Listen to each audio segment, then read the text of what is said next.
भेंडी गोटे भल परिबा आमे पिला बेलू पाठरे पढ़ी आ भेंडी ही होउची परिबा भितरे एकमात्र परिबा जहाको खाइबाकू समस्ते भल पाती।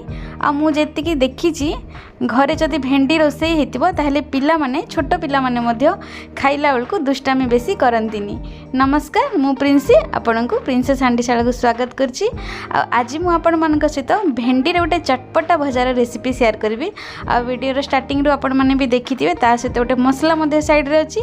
तो या होची गोटे सीक्रेट मसला भेंडी रो जो चटपटा आइटम को आहरी टेस्टी बनेया को आशा करची। मोर ए रेसिपी आपण मानक भलो लागी। भेंडी रही चटपटा आइटम टा खाइबा को जेतिकी स्वादिष्ट तार बनेबा उपायटा ता तुलना रे बहुत ही सरल। वीडियो को संपूर्ण देखिया को अनुरोध एवं चैनल रे नुआ थिले सब्सक्राइब करिया को अनुरोध एवं वीडियो टी भल लागिले लाइक करिवे शेयर करिवे। तबे चलंतु आज रो रेसिपी टा हम आरंभ करिनबा।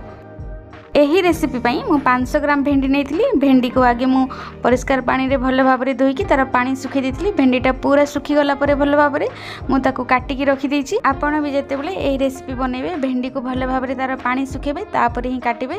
भेंडी रे टिक्की भी जदि पानी थिबो ताहले ता थिर उटे लेस छाडिबो जोटा कि ए आइटम टा भल हबनी।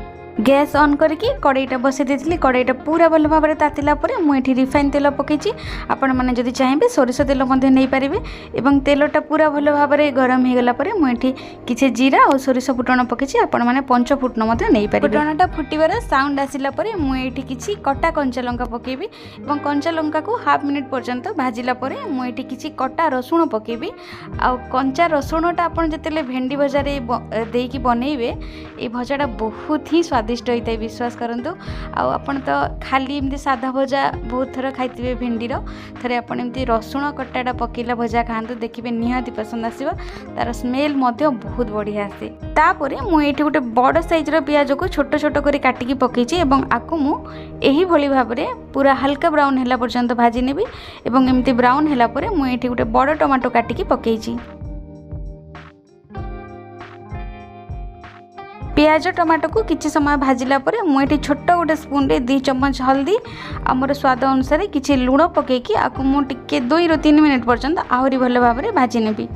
एठी देखंतु प्याज टमाटो रसुण सब मिसा मिसेई की पूरा भल भाबरे भाजी हे गलानी। तेलठु भी अलग हेलानी।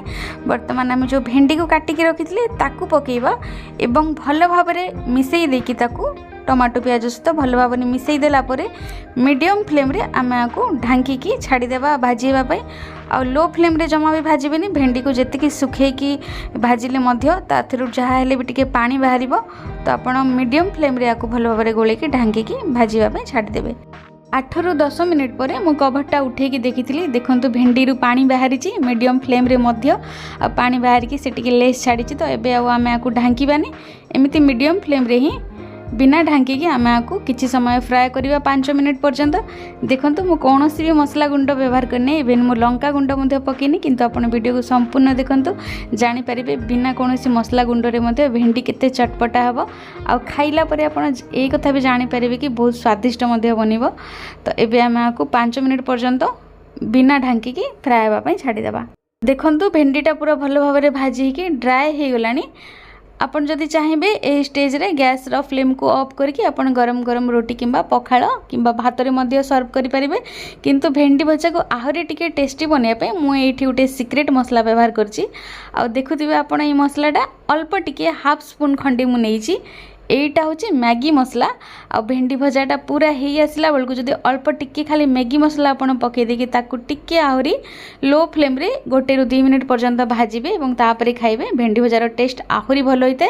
तो आपण तो एमती नॉर्मल भेंडी साधा भेंडी जो हम भाजी की खाउचंदी आलू भेंडी आपण तो सेमती भजा बहुत थर खाइतिबे। तो एमती थरे मैगी मसला देकी टिके टमाटो प्याज पके की चटपटा भेंडी रो रेसिपीटा बने की खांतु निहाती भल लागिवो। आ आशा करछि मोर ए रेसिपीटा आपण मानको पसंद आसीतिबो। एटी देखंतु हमर चटपटा भेंडी भजा पूरा पूरी भाव में प्रस्तुत हो गला। तो वीडियो को संपूर्ण देखिछंदी बहुत बहुत धन्यवाद। आज पई रहूची पुणी आसीबे आ गोटे नुआ रेसिपी सहित। नमस्कार, धन्यवाद।